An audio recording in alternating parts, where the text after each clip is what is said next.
All right, well, let's talk now about the budget, which is tomorrow night. Well, the headline in The Australian today was into the red and no way out as Labor accepts years of deficits. And the Treasurer has conceded that Australia is in for years and years of deficit to come.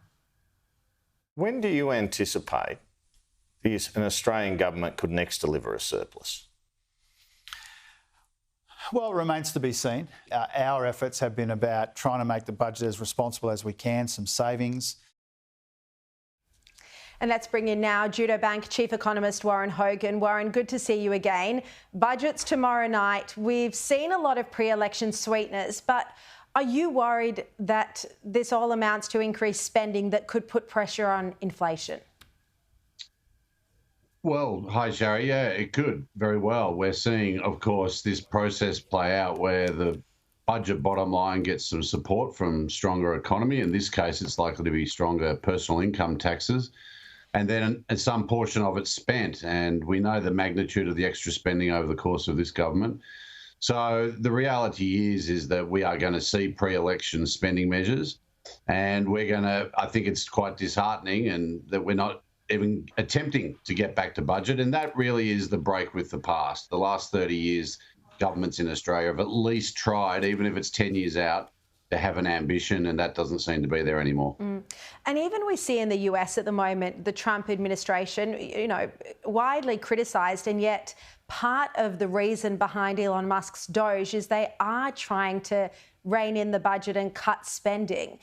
And that attempt isn't even happening here. It doesn't seem like Australian voters care about it anymore. I mean, that's what the polls show. So do you think we are seeing some Labor MPs expressing support for fiscal restraint, but we're not likely to see that, especially when this budget is right before the election?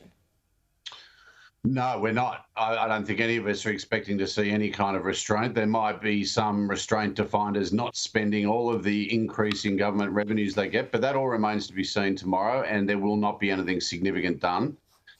The reality is we have every bit as much of a problem with size of government and size of government spending as America, if not worse.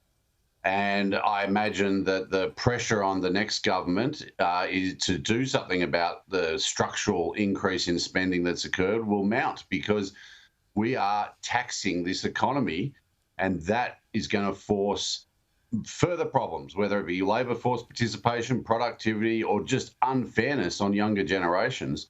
This is not a sustainable situation. On the other hand, we are seeing the coalition match many of Labor's announcements. Do you think the coalition should be taking a different approach here, a more fiscally conservative approach? Well, look, I think they are fiscally conservative at heart.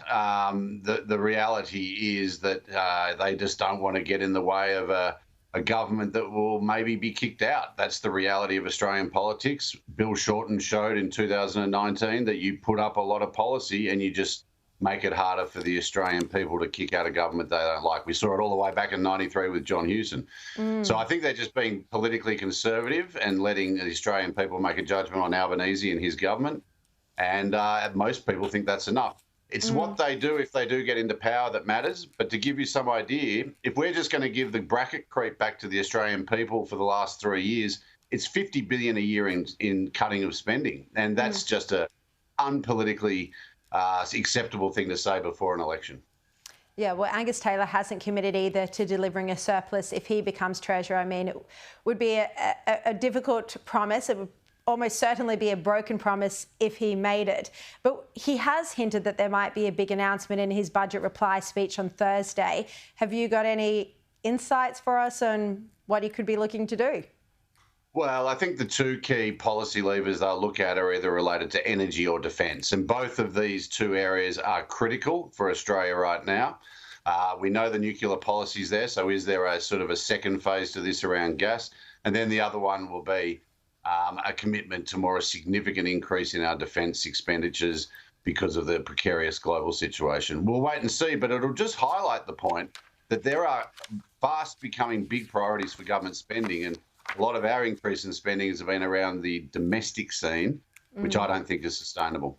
Yeah, I thought Chris Mitchell had an excellent column in The Australian today where he highlighted some of the ludicrous areas of government spending. So if you Haven't read that yet at home? Check it out in The Australian. All right, Warren Hogan, good to see you, and no doubt we'll hear your commentary about the budget on Sky tomorrow night.